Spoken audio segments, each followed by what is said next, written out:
Hello everyone, welcome back. So today we are treating another topic, and this news headline is Women Deserve More Representations in Politics and Boardrooms, that is in companies, the decision-making parts of companies. That's coming from Pastor Kasali. Now, this actually comes up on the International Women's Day. Pastor Funke Kasali is from the Foundation of Truth Assembly and of the Church Triumphant. Okay, the program is Triumphant Ladies Conference 2020, and the theme is Focus. That's all good. Now, this is actually coming from this notion that a whole lot of people are buying in Africa right now. And this has been very prevalent in the European countries and in America, generally in the West, in Australia, and some other parts of the world, the so called developed countries. And it's a very backwards sort of thinking. Now, I understand that people believe it's progressive, but let's just analyze the logic behind this thing, and let's see if it's actually logical. Let's analyze the logic behind it. Now, I'm going to be giving out the points stated by this pastor.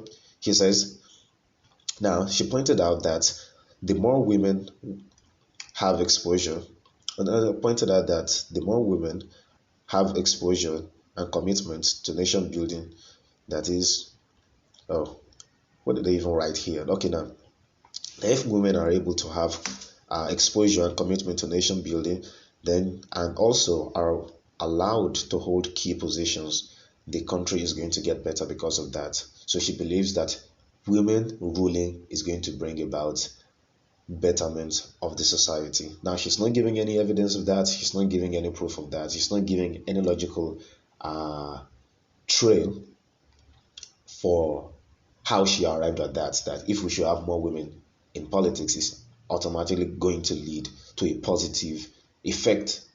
Now, I'm not saying it's never going to lead to a positive effect. I'm not saying women are not going to add any sort of value to the working place. Of course, people are going to have values to the working place. People are going to add value to wherever or whatever industry they participate in one way or the other.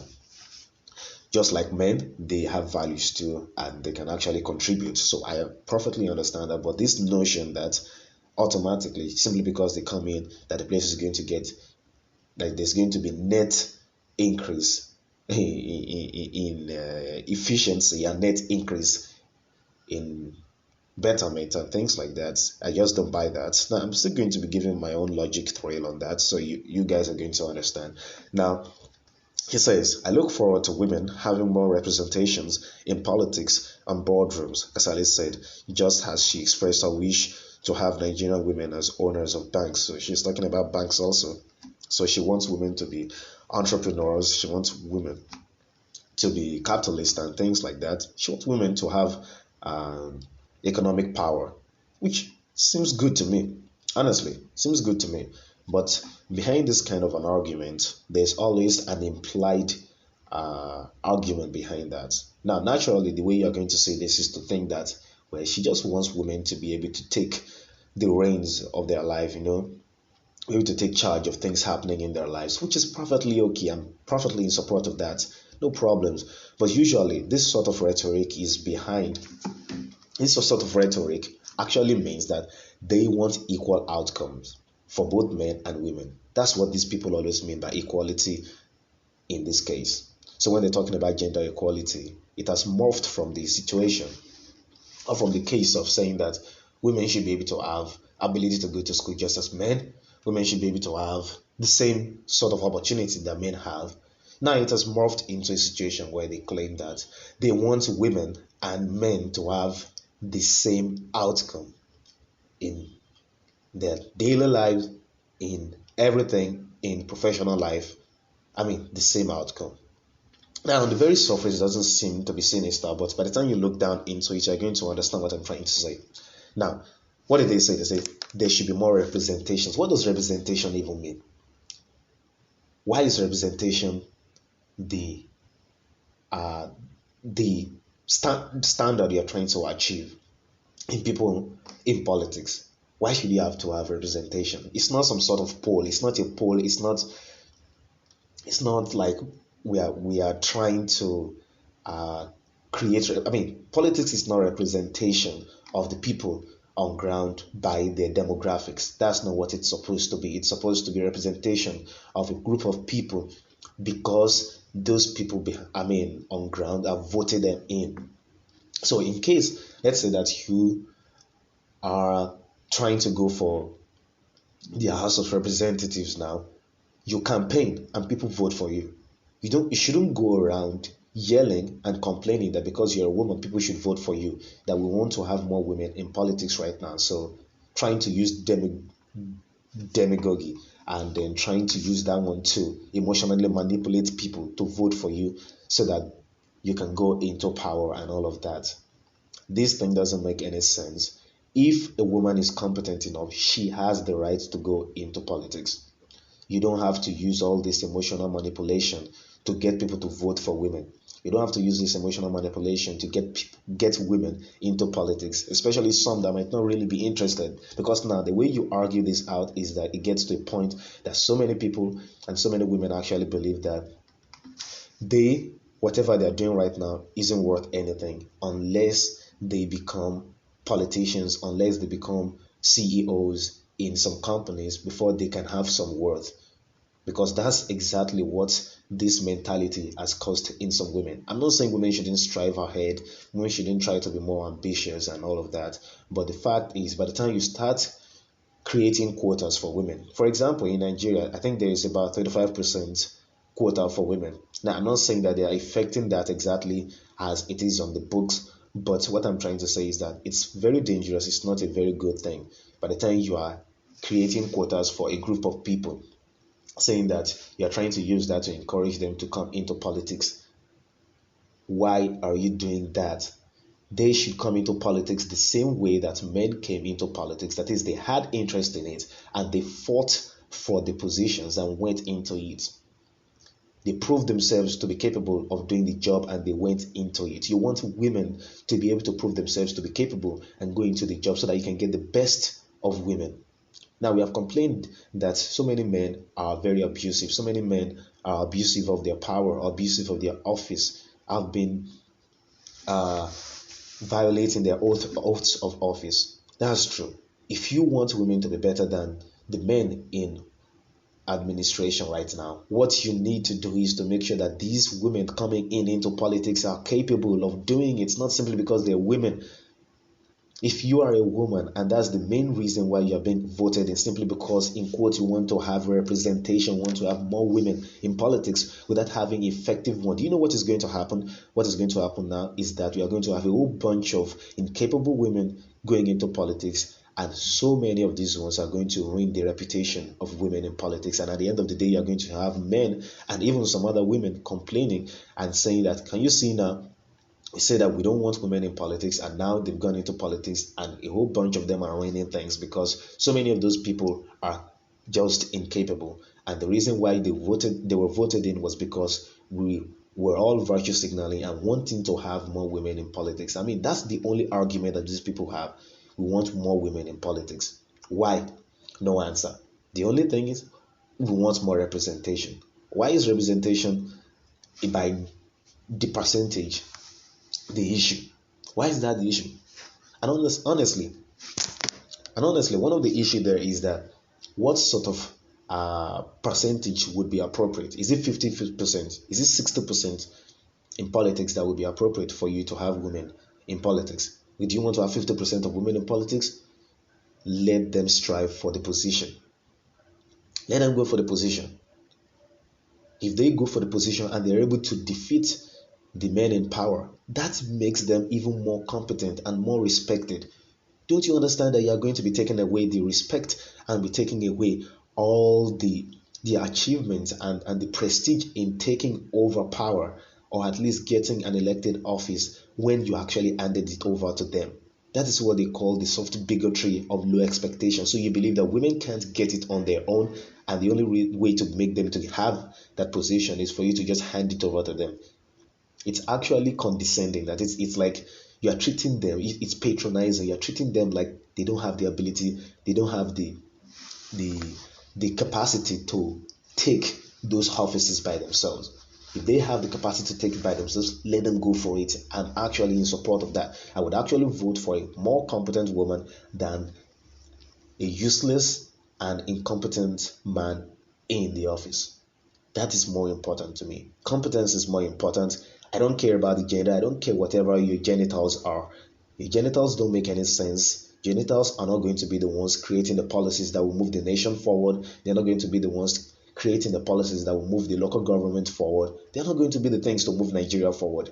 Nobody cares about your genitals. If it's about people acting crazy in government, both men and women are capable of being assholes. Both men and women are capable of acting crazy. We've had women that have squandered money in Nigeria, exorbitant amounts of money. We've had men that have squandered money also. Both men and women are human. Human beings are corrupt. Human beings do things that are very, very reprehensible. So it doesn't matter whether they're men or women, they are human beings. So the best thing is to get capable people that can do the job, not capable people based on gender. There is no evidence that women are definitely at all times going to be more compassionate when it comes to politics. Well, maybe when it comes to their own children, yes, of course, the nurturing instinct is there. And of course, not in all cases, but for the majority of cases, we all understand that. But when it comes to politics, don't think that's going to be the result. That's going to automatically carry over into politics. Competence should be the yardstick.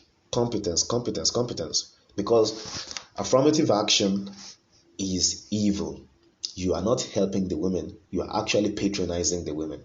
And of course, to every woman, whenever you hear all these people talking about we want more women in politics, there should be space created for women in politics, and all they're trying to do is to create a sort of situation where women can just go into politics without being challenged for whatever they believe in. And whenever you try to challenge them and trying to hold their feet to the fire and see this thing you are talking about, is it for the best interest of the nation, they are all going to scream sexism, that is because you guys don't want women to go into politics and that's the only reason. But you do all that for men and nobody complains. Let's do it for women too, so that we can get the best out of women, which is going to up the reputation of women in politics, make them more important, make them seem more great. If you have the best of women in politics, the reputation of women in politics is going to grow higher, and it's going to help them in the long run than to have a whole bunch of women simply because they're women, which is going to ruin the reputation of women in politics and actually hurt the aspiration of more women who could be more competent, that would want to come into politics in the future. So that's what I'm just going to say about that. Again, and one of the problem that is going to be there is that you are going to be fomenting a lot of resentment. Now, let's talk about a woman that is not completely competent for the position. If you are going to be creating a quota system and there's no way for a man to take up that position, and the man is a whole lot more competent in that job than the woman, and simply because of the quota system in the politics system right now, there's no way for the man to get in and the woman gets into the position. There's going to be a whole lot of resentment among men. There's going to be a whole lot of resentment among women about the situation, that the only reason why that woman that is now not competent got into power was because she was handed the power on a platter of silver. It's going to foment a whole lot of resentment towards that woman, and it's going to carry over to all women because of that. It's going to carry over to all women because of that. Because, for example, all the evil acts carried out by men now carry over to all men. So if you're talking about politics and say men are very wicked, men are the ones doing all the crazy things. Why? Because most politicians are men. So there's always this unconscious part of it that you actually end up blaming all men for the problems in politics. The same way, if you have incompetent women in power, you are going to end up having so many people insulting women for that, and it's going to ruin the reputation of women and ruin the aspiration of more women in politics in the future. So I'd really like us to take note of that because it's very important. And so that's just the major thing there. And besides, this is very important. I just want to mention one last thing. It's easy for us to talk about gender equality in Nigeria and all of that. Most of the inequality, I'm not going to act like there's no inequality in whatever way, But legally speaking, there is no rule on the books that prevents a woman from taking up a position that a man can take up. Well, I guess maybe apart from the presidency, but not all that strictly governed. But generally speaking, there is no rule on ground that prevents women from achieving. If there's going to be any form of an obstacle for of an obstacle for women, of an obstacle for women, the only thing is going to be social, that is in relation to other people. That means that it's actually our society, not the government. So you can't blame the government for stopping women from going into politics. I guess you have to blame women like yourself, because we understand that for most society, women tend to be more than men. And if women are more than men, and women usually tend to vote a lot. Now, if women are voting and these women are not voting for other women, how can you blame it on men preventing women from going into politics? You can't blame it on that. So many of the women are not even voting for other women. I mean, a very good example is in the American primaries of the Democratic Party right now. Elizabeth Warren was not able to win her state in the primaries. She could not even win her state of Massachusetts. The women in the state overwhelmingly voted for Joe Biden, the vice president of Barack Obama. They voted for the man. So all this nonsense about saying that it's the men preventing the women from becoming the president or from becoming somebody in the political system, it's all crap. It's all bunk. For the most part, the women are not even voting for other women. And that's in America, where so many people claim to be progressive. So many people claim that they want all these progressive ideas and feminism and all that stuff. How much more in Nigeria, where we don't even care about, I mean, for the most part, we don't care about all this nonsense here. So you can't just blame it on guys. You have to also blame the women also for not voting in their peers. And honestly, it's not something for you to blame them about, because it shows that they are very principled people, for them not to look at the gender or the genitals before they vote. They actually vote for reason. They vote for policies. Vote for policies, don't vote for gender. That's the reality. That's the best thing. So no problem. Thank you very much, everyone. I'll be seeing you guys in the next video. Make sure you subscribe and click on the notification bell so that you can be notified anytime there is a new video up. See you guys next time.